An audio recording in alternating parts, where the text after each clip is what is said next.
So welcome to the revision video of NPSP, that is National Polio Surveillance Program. First we will see what is the difference between surveillance and monitoring. मैं इसको सब अच्छे से समझाता हूँ. अगर मेरे घर के बाहर सीसीटीवी कैमरा लगा हुआ है और सिर्फ वो लगा हुआ है, मैं देख रहा हूँ कौन आ रहा है कौन जा रहा है, सिंपल, मैं कोई भी इंटरवेंशन नहीं कर रहा हूँ, I am not doing any intervention, then it is monitoring. अगर वो सर्विलेंस है तो उसमें कॉन्टिन्यूस ऑब्जर्वेशन तो होगा ही, विद सपोर्ट, मतलब फीडबैक्स होगा, इंटरवेंशन होगा, सुपरविजन होगा. एपिडेमियोलॉजी क्या होती है एनपीएसपी की? एक पोलियो किसकी वजह से होता है? ये एंटेरोवायरस की वजह से होता है, which belongs to picornaviridae family. Single stranded RNA positive sense होता है एंड इसमें एक्सटर्नल एनवायरनमेंट में सिर्फ 48 आवर्स तक ही रह सकता है एंटेरोवायरस. और उसके रिजर्वायर्स क्या होते हैं? ह्यूमंस होते हैं. मोड ऑफ ट्रांसमिशन क्या होता है? फीको ओरल रूट होता है. और ह्यूमंस में भी ये कहाँ पे होता है? फेरिंग्स में होता है. एंड जीआई ट्रैक्ट में Peyer's patches which belongs to MALT, that is mucosa associated lymphoid tissue. अब इसमें P1, P2, P3 होता है एंटेरोवायरस में. जो इनके स्ट्रेन होते हैं, P1 जो होता है सबसे ज़्यादा एपिडेमिक्स कॉज किए. P2 जो होता है मोस्ट एंटीजेनिक होता है और सबसे पहले टू बी इरेडिकेटेड होता है. और P2 ही जो होता है वो सबसे ज़्यादा इंटेस्टाइन में एब्जॉर्ब हो सकता है, तो इसलिए इसके सबसे ज़्यादा cycles of mutation, cycles of intestinal absorption and faeco oral transmission होते हैं. इसलिए मोर चांसेस ऑफ इसमें मोर चांसेस ऑफ म्यूटेशन होते हैं. इसलिए P2 has highest chances of development of vaccine derived polio virus, that is VDPV. That's why P2 was taken from OPV, and fractional IPV was introduced. And P3 is hardest to kill. P3 जो होता है उसमें एक aberrant immune response होता है, जिसकी वजह से हमने देखा है VAPP हो जाता है, that is vaccine associated paralytic polio. It doesn't occur in everybody, it is not a side effect and it is not transmissible because it's the problem of the child. मतलब ये वैक्सीन की वजह से नहीं हो रहा है, चाइल्ड के अंदर कुछ दिक्कत हो रही है जिसकी वजह से हो रहा है ये. ठीक है. मोड ऑफ ट्रांसमिशन बहुत इंपॉर्टेंट है. Feco oral route. Incubation period onset of clinical symptoms से 7 से दिन पहले और क्लिनिकल सिम्टम्स के 7 से दिन बाद तक. ये क्या बोलते हैं इसको? Period of communicability. और इंक्यूबेशन पीरियड क्या होता है? 7 to 14 डेज. मेल्स में ज़्यादा होता है as compare to females. As less than 15 year में होता है. और ये इतना इंपॉर्टेंट नहीं है जितना इंपॉर्टेंट ये है, अगर एक केस है पोलियो का तो मतलब 1000 सब क्लिनिकल केस होंगे चिल्ड्रन में और 75 होंगे एडल्ट में. 1000, सोचो कितने सब क्लिनिकल केसेज हैं. क्लिनिकल फीचर्स क्या होता है? सब क्लिनिकल मस्त है बंदा एकदम, उसको पता ही नहीं है कि उसको क्या बोलते हैं पोलियो है और वो स्प्रेड कर रहा है. अबॉर्टिव पोलियो मतलब उसको पोलियो हुआ था, उसको पता ही नहीं चला कि कब कब बोल सकते हो आप उसको हुआ था पोलियो. फीवर, डायरिया, वॉमिटिंग हुआ था, ठीक हो गया. ऑब्वियसली किसी को क्यों लगेगा कि उसको पोलियो आया था ऐसे केसेस में. ठीक है. Poliomyelitis is the disease we are talking about. तो ये पैरालिटिक होता है, नॉन पैरालिटिक हो सकता है. पैरालिटिक में किसका पैरालिसिस होता है? P means P. Paralytic means P, so P मतलब प्रॉक्सिमल मसल पैरालिसिस होगा. और इसमें कई टाइप के होते हैं, that is spinal, bulbar and bulbospinal paralysis. Non paralytic में क्या होता है? एसेप्टिक मेनिंजाइटिस होता है, जिसकी वजह से न्यूरोलॉजिकल डेफिसिट्स हो सकते हैं. ठीक है. अब हम इसमें क्या पढ़ते हैं कि आईपीवी और ओपीवी का डिफरेंस. ओपीवी जो होती है वो लाइव वैक्सीन होती है और वो सेबिन स्ट्रेन होता है. आईपीवी इज किल्ड वैक्सीन, सो के आएगा उसके स्ट्रेन में, तो साल्क स्ट्रेन होता है इसका. ठीक है. ओपीवी भी नो ओरल देते हैं. आईपीवी अगर कोई पूछता है तो आईएम या आईडी देते हैं, वैसे आईएम देते हैं, लेकिन फ्रैक्शनल आईपीवी पूछता है तो इंट्राडर्मल देते हैं. ठीक है. ओपीवी की जो होती है वो हम उसको ओरल देते हैं तो इससे लोकल इम्यूनिटी होती है एंड ह्यूमरल इम्यूनिटी भी, दोनों इम्यूनिटी होती है ओपीवी की, इसीलिए हम उसको एपिडेमिक्स में दे सकते हैं. और इसीलिए ओपीवी को हम ओपीवी की हर्ड इम्यूनिटी होती है, बिकॉज ओरली देते हैं तो वो फीको ओरल रूट से दूसरे लोगों में ट्रैवल कर पाती है, जिसकी वजह से अगर हम मोर देन 60% ऑफ लोगों को पल्स पोलियो वैक्सीनेशन के अंदर ले लेते हैं तो फिर वो पोलियो हम बोलते हैं कि वो ट्रांसमिट नहीं हो सकता. लेकिन आईपीवी हम नहीं देते हैं in pulse polio vaccination, because ये सिर्फ ह्यूमरल इम्यूनिटी देती है और दूसरा ये इंटरडर्मल दी जाती है. तो इंटरडर्मल ये फीको ओरली आपका एक्सीड नहीं हो सकती और इसको एपिडेमिक्स में नहीं दिया जाता. ठीक है. फिर उसके बाद हमें देखना है कि ये क्या बोलते हैं, ये हमने ह्यूमन को वैक्सीन दी, अगर मोर देन 60% है इन लेस देन 5 ईयर तो पोलियो स्प्रेड नहीं होगा, इसको हम हर्ड इम्यूनिटी बोलते हैं. In pulse polio vaccination OPV is given, not IPV given. और सेबिन स्ट्रेन जो होते हैं, सेबिन स्ट्रेन वैक्सीन में मतलब कौन कौन से स्ट्रेन होते हैं? VP1, VP2, VP3. ये ट्राइवेलेंट ओपीवी होती है. जो VP2 होता है उसका मैक्सिमम इंटेस्टाइनल अब्जॉर्प्शन होता है, इसलिए काफ़ी चांसेस ऑफ म्यूटेशन हो सकते हैं, क्योंकि फीको ओरल साइकिल बहुत ज़्यादा साइकिल चलेगी उसकी, जिसकी वजह से न्यू पोलियो वायरस आ सकता है, that will be VDPV and important point is that is more transmittable और वो बहुत डेंजरस भी होगा because it is a new virus.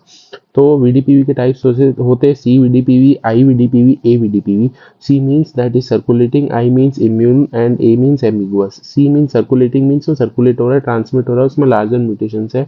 I means immune VDPV मतलब इम्यूनो कॉम्प्रोमाइज पेशेंट्स में ये VDPV हुआ है, तो ये जनरली इतना ट्रांसमिट नहीं होगा क्योंकि basically it's in only in the immunocompromise patients.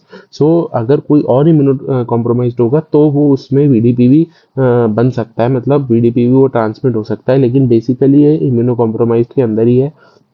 And P3 की क्या बात है, it's highly immunogenic and P3 की वजह से क्या होता है, वैप होता है, वैक्सीन एसोसिएटेड पैरालिटिक पोलियो, ये ट्रांसमिट नहीं हो सकता, it's not a side effect, मैंने बताया आपको। इसलिए हम ट्राइवेलेंट OPV से पहले वैप के टाइप देख लेते हैं, recipient VAPP and contact VAPP. Recipient VAPP means the person is receiving the VAPP through the vaccine which we have given, तो the person acts as recipient. और ये इसकी डेफिनेशन क्या है कि OPV देने के 4 से 40 दिन बाद अगर उसको एक्यूट फ्लैसिड पैरालिसिस हो रही है तो उसको हम रेसिपिएंट वैप बोलेंगे। कॉन्टैक्ट वैप कब बोलेंगे, अगर जिसको हमने वैक्सीन दी उसके कांटेक्ट में कोई इम्यूनो कॉम्प्रोमाइज पेशेंट आया और उसको वैप होता है तो हम बोलते हैं कांटेक्ट वैप। तो इसकी डेफिनेशन क्या है, किसी पर्सन ने OPV ली और उसके कांटेक्ट में किसी पर्सन को वैप हुआ इन 7 to 75 डेज, या AFP से पहले, एक्यूट फ्लैसिड पैरालिसिस से पहले 7 to 75 डेज पहले उसके कांटेक्ट ने OPV ली थी। ठीक है, तो ट्राइवेलेंट OPV क्या होती है, जिसमें P1 P2 P3 होते हैं, पर अब हम बाइवेलेंट की तरफ शिफ्ट कर रहे हैं, P1 P2 P3 होते हैं ओनली, P2 इज रिमूव्ड। और ये नेशनल स्विच डे पे किया था हमने, that is 25 April 2016, that is pulling back OPV and pushing in IPV, that is polio end game strategy. और धीरे धीरे हम OPV को खत्म कर रहे हैं, पर OPV अभी खत्म क्यों नहीं है, पल्स पोलियो वैक्सीनेशन। अब हम ये देखते हैं P1 को कब एलिमिनेट किया, 2011 में, P2 को कब 1999 में, P3 को कब 2010 में। ठीक है, पोलियो फ्री कब हम डिक्लेयर हुए, 27 मार्च को, नेशनल स्विच डे 27 अप्रैल को। ठीक है, इसमें इंडिकेटर्स क्या क्या आते हैं, AFP और कुछ बचा है क्या, नहीं, AFP सर्वेलेंस पहले पढ़ लेते हैं। AFP सर्वेलेंस हम लेस देन 15 ईयर में करते हैं बिकॉज पोलियो भी उनमें प्रेवलेंट है। और ये करता कौन है, SMO और DIO। SMO is surveillance medical officer and DIO is district immunisation officer. तो इसमें क्या होता है, आशा वर्कर बताती है कि कोई एक्यूट फ्लैसिड पैरालिसिस का केस आया है तो 48 आवर्स के अंदर उसको इन्वेस्टिगेशन स्टार्ट करना, और 48 आवर्स के अंदर ही उसको पहला स्टूल सैंपल लेना है, मींस 2 दिन के अंदर। फिर उसको एक दिन के अंदर सेकेंड स्टूल सैंपल लेना है, मतलब फर्स्ट स्टूल सैंपल और सेकेंड स्टूल सैंपल के बीच में 1 दिन का गैप होना चाहिए, और टोटल सेकेंड स्टूल सैंपल तक उसको 14 दिन से ज़्यादा नहीं होने चाहिए। फिर सेकेंड स्टूल सैंपल के बाद उसको 72 आवर्स के अंदर लेबोरेटरी में भेजना है थ्रू रिवर्स कोल्ड चेन, जिसमें कि +2 to +8 रेड कलर बॉक्सेस आते हैं, और लेबोरेटरी में भेजने के बाद वो चेक करेंगे रेजिडुअल पैरालिसिस के लिए, और फिर उनको 10 वीक के अंदर रिजल्ट देना है, और फिर रिजल्ट के बाद हमें आउटकम पता चलेगा, फिर आउटकम को हमें 10 वीक के अंदर गवर्नमेंट को नोटिफाई करना है। समझ आया आपको। और जो लेबोरेटरी जो चेक करेगी रेजिडुअल पैरालिसिस को, और वो 60 डेज के अंदर होना चाहिए, मतलब 2 महीने के अंदर होना चाहिए। दैट इज 2 दिन में हमें वो इन्वेस्टिगेशन स्टार्ट करनी है, टोटल स्टूल सैंपल 2 हफ्ते में आ जाने चाहिए, लेबोरेटरी जो है वो 2 महीने के अंदर रिजल्ट देनी चाहिए। ठीक है, तो इसको ऐसे चलता है। अब आउटकम क्या हो सकती है, पोलो कंफर्म्ड हो गया, VABP आ गया, डिस्कार्डेड मतलब नो पोलियो हो गया।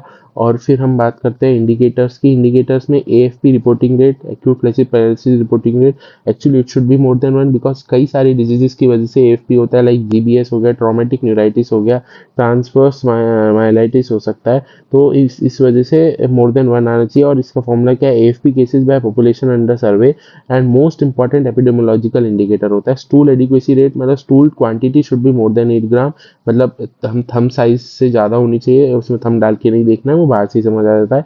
Quality should be checked according to condition reverse cold chain, की उसके हिसाब से वो एडिक्वेटली आया है या नहीं आया है। ठीक है, तो ये आपका NPSP हो गया।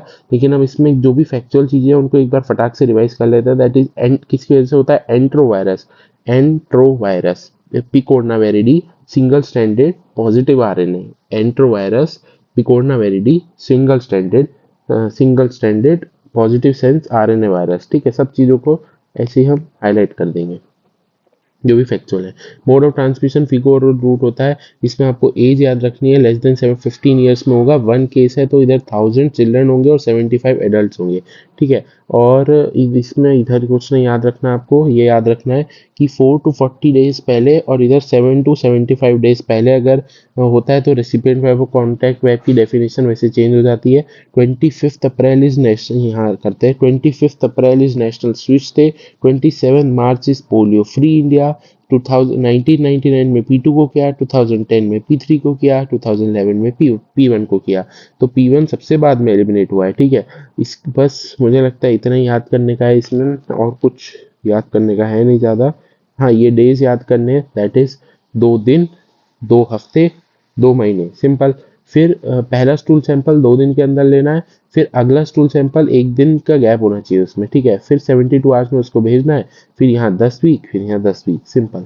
तो इसमें आपको ज़्यादा कुछ करने की प्रॉब्लम है नहीं। ओके, तो ये हमने एनपीएसपी रिवाइज किया। Thank you.